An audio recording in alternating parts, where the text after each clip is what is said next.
sur la terrasse des trois satrapes. Qui sont-ils, ces trois satrapes?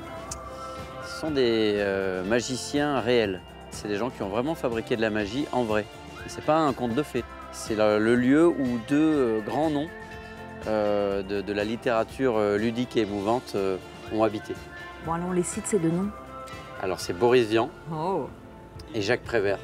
Et le troisième, c'est le chien Et le troisième, c'est le chien Hergé de Jacques Prévert. Et en fait, les satrapes, c'était les maîtres, les illustres de la pataphysique, qui était la science de l'imaginaire.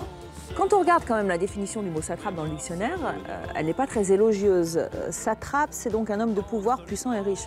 Tout est mis à l'envers et détourné de son sens premier. Je crois que Boris Vian et Jacques Prévert étaient des gens extrêmement sérieux, mais qui ne se prenaient pas au sérieux. Sur le chemin des conifères, je grimpais. Juste derrière nous, il y a le Moulin Rouge, Ouais. Le plus célèbre des cabarets parisiens. Cette perspective est rare, on le voit de dos. C'est assez magique, parce que on a l'impression, en fait, en le voyant à l'envers, qu'on pourrait rentrer dans une machine à remonter le temps. Qu'on est comme dans les loges d'un très très grand spectacle. Et ce spectacle, c'est le Paris de Montmartre, quoi. Mon oncle, infâme bricoleur, faisait en amateur des bombes atomiques. En 2020, Boris Vian aurait eu 100 ans et vous avez été le parrain de ce centenaire de sa naissance. C'était important? Ah bah c'est un honneur. Les amis télépathiques comme Boris Vian, c'est pas juste que j'aime bien, c'est qu'il y a quelques figures dans la littérature, dans la musique et dans le cinéma qui m'accompagnent, qu'elles soient de ce monde ou qu'elles ne le soient plus. Il y a quelque chose qui cloche là-dedans.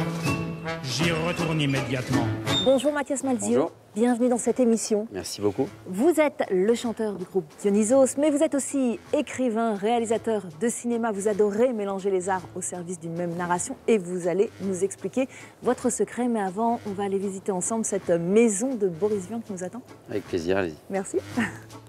En détruisant tout cette tordue, je suis bien convaincu d'avoir... Niché derrière le Moulin Rouge, l'appartement de Boris Vian est un drôle de bazar, à mi-chemin entre le cabinet de curiosité et la maison de poupée. Chaque objet nous raconte une histoire, ses livres, sa collection de vinyles, ses objets fétiches, ses outils de bricoleur. Entre ces murs, le cœur de l'écrivain jazzman bat encore et l'on découvre toute l'étendue de son talent. Bonjour Nicole. Bonjour Valérie.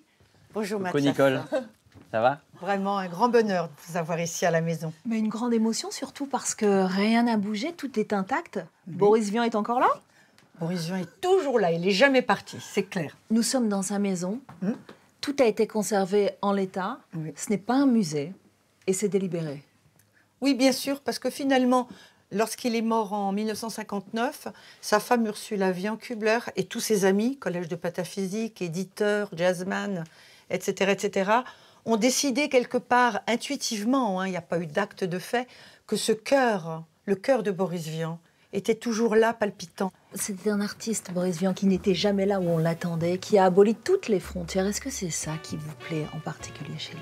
C'est même pas un anticonformiste, parce que ce serait de la posture déjà presque chez lui. Il est beaucoup plus libre que ça.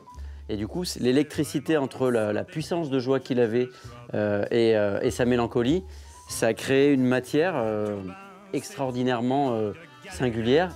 Mais quand je sors avec Hildegarde, c'est toujours moi qu'on regarde. Donc il écrivait ici. À partir de quand son œuvre littéraire a été reconnue? Les amis le sont. Alors je dirais finalement, à partir du moment où j'irais Cracher sur vos tombes a été republié dans les années 70 par Christian Bourgois, succès absolu énorme, mais réellement, pour moi plus fortement, de dire c'est mai 68. Donc Ouais. il n'a pas vraiment connu la notoriété de son vivant.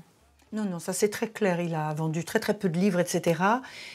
Mais la chose la plus drôle que je pourrais vous dire, c'est que il avait fait 2 grands succès dans sa carrière, mais 2 énormes succès dont aujourd'hui plus personne, je veux dire, n'en connaît le moindre gramme. C'est Cinéma Sacre, qui est un petit spectacle qui s'est joué 400 fois, et Le Chevalier de Neige, joué à l'Opéra de Nancy et au Théâtre Musical de Caen, devant des milliers de spectateurs. Je bois systématiquement. Nicole, on a le droit de s'asseoir sur son canapé? Oui, bien autorisé? sûr. On y va? Merci. Amis de ma femme. Puisque ses romans ne se vendaient pas, il a décidé à un moment donné de se tourner vers la chanson. Il a d'abord écrit pour les autres. À partir de quand il a décidé d'incarner ses textes derrière un micro? Au départ, il écrit pour les autres. C'est évident pour Boris Vian qu'il écrit pour les autres. Sauf que Jacques Canetti, qui dirige le théâtre des Trois Baudets, qui apprécie beaucoup Boris Vian, lui dit « Prenez des cours de chant, montez sur scène, moi je vous prends aux Trois Baudets. Venez les chanter. » Mon repas se limace, mon tabouret à glace et mon chasse-filou. Comment vous les décririez, vous, Mathias, les chansons de Boris Vian? C'est toute la littérature en fait de Boris Vian qui revient en un suc. C'est une façon de regarder le monde toujours légèrement de côté, mais avec jamais de cynisme. Même quand c'est noir, il y a toujours un fond de tendresse dedans. Donc là, c'est sa collection de vinyles. Ah oui. On peut la regarder de plus près? La discothèque.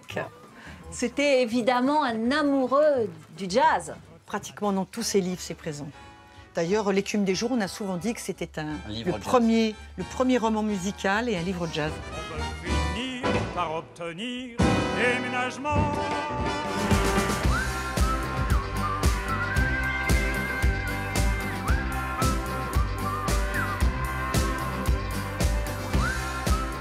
Mathias, on est aux Trois Baudets, une salle de concert que vous connaissez bien. Vous en êtes le directeur artistique. Ici, de très grands noms de la chanson sont produits. Boris Vian, Serge Gainsbourg, Juliette Gréco, Barbara. Brassens. J'en oublie. Salle mythique.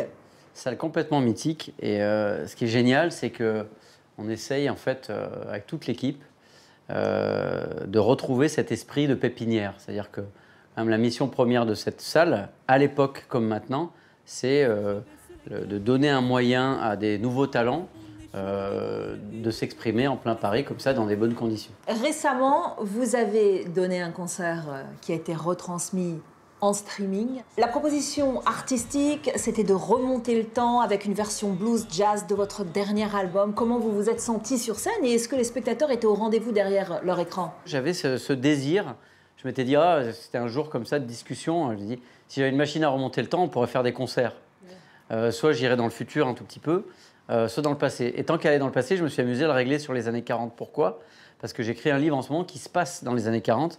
Donc je suis complètement dans cette époque-là. On a fait une première diffusion, on va faire une deuxième diffusion et on sort l'album qui est un album live enregistré avec un micro monophonique. When I was a child, I was a Jedi. Oh, when I was a child, I was a Jedi. On parle de ce qui vous caractérise le mieux, cette écriture multiple. Quand vous voulez nous raconter une histoire, vous la transposez en musique avec le groupe Dionysos. Vous la transposez également en mots. Je vais prendre quelques exemples et je vais commencer par Une sirène à Paris. Une sirène à Paris, c'est le titre d'un de vos romans adaptés au cinéma en 2020. Il y a eu la sortie d'un album qui en est l'écho.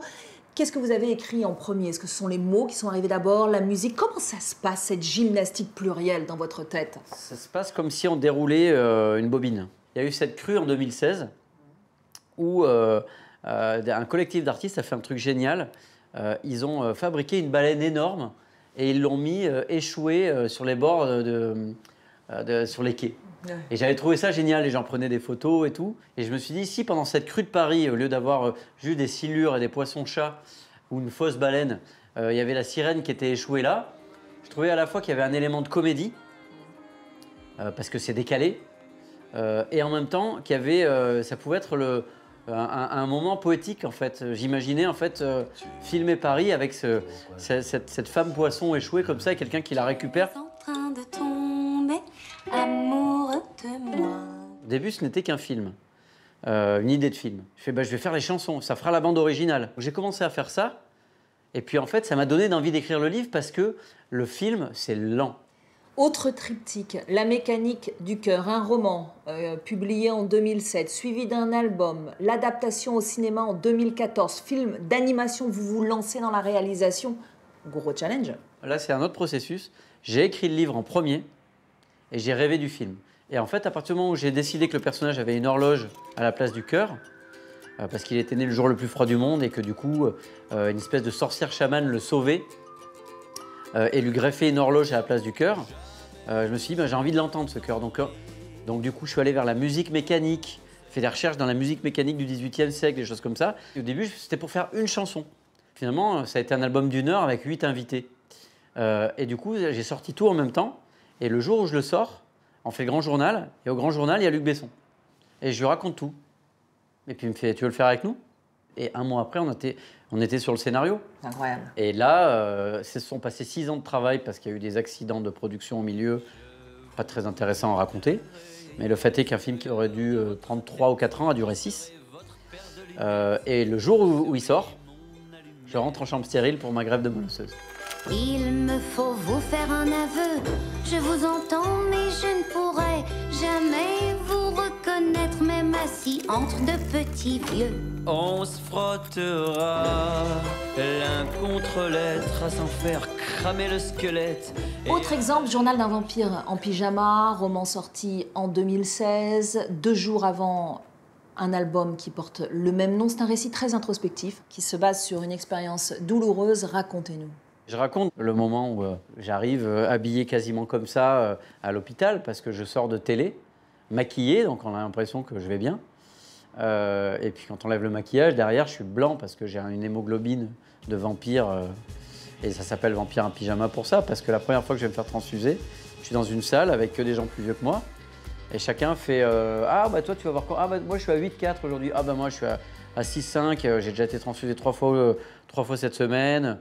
Et en fait, je me dis, putain, c'est quoi ce gang de vampires, quoi? Vampire, vampire de l'amour. Vampire, vampire de Je me levais tous les matins, enfin les jours où j'allais pas trop mal. 6 h du matin, j'avais prise de sang et après, j'avais des examens à 10 h du mat.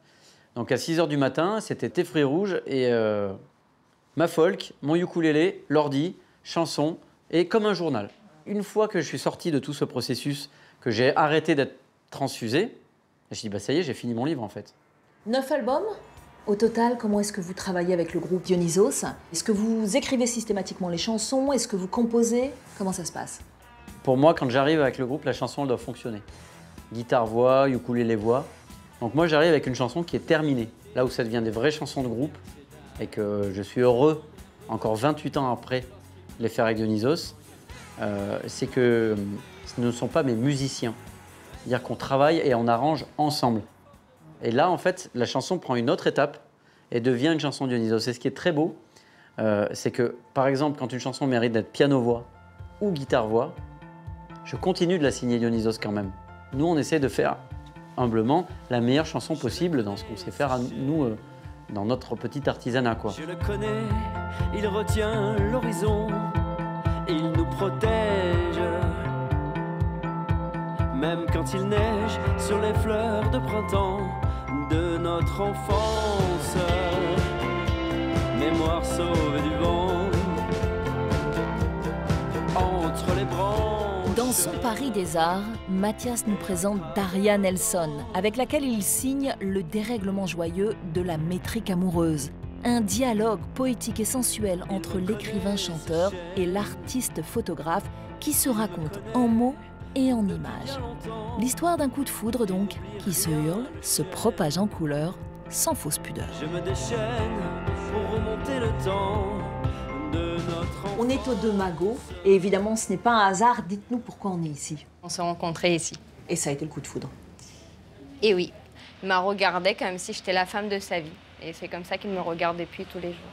Alors ce coup de foudre, vous l'avez raconté tous les deux dans Le dérèglement joyeux de la métrique amoureuse. Ce livre, c'est un ovni qui inaugure une nouvelle collection qui s'appelle l'Iconopop. Qu'est-ce que vous avez eu envie, l'un et l'autre, de mettre dedans? J'ai commencé par lui écrire des poèmes. Donc j'aimais bien l'idée que quand elle se lève le matin, elle ait la vaisselle et un poème. Ces poèmes n'étaient pas faits, n'avaient pas la prétention d'être un livre. Ils étaient faits juste en fait pour nous. J'ai demandé dans un premier temps à Daria d'illustrer avec des photos, parce que je connaissais son travail de photographe. Et puis elle m'a proposé autre chose. Parce que moi, je me suis dit, je fais que des autoportraits. Et je lui dis déjà, ça parle de ton amour vers moi, de notre histoire, mais ça parle de moi, de mon corps, de moi. Et je dis, ben, ça va être un peu too much, si je vais me prendre en photo comme d'habitude. Et on a trouvé un beau équilibre, c'est les collages.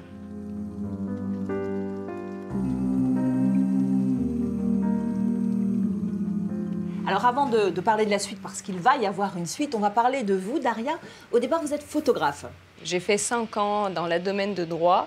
Après, je me suis dit, non, c'est pas pour moi. Et j'avais photographie qui était mon hobby. C'était vraiment juste pour passer le temps, pour m'évader un peu. Et après, je me suis dit, non, je veux en fait que ça devienne mon quotidien. Je veux vivre avec ça. Et j'ai commencé au tout début, j'ai fait des photos de mode.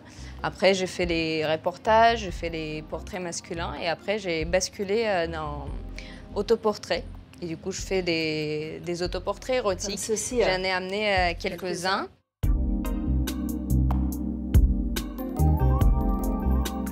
Avec beaucoup de timidité envers mon corps. Et c'était vraiment pour libérer mon corps que j'ai fait tout ce travail.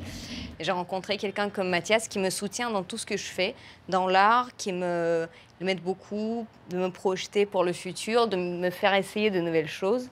Prochainement, on va vous entendre chanter grâce au dérèglement joyeux de la métrique amoureuse, puisqu'il va y avoir un spectacle. On a beaucoup de chance dans le Paris des Arts parce qu'on va pouvoir écouter un extrait de ce spectacle. Avec le ukulélé, cadeau de Daria.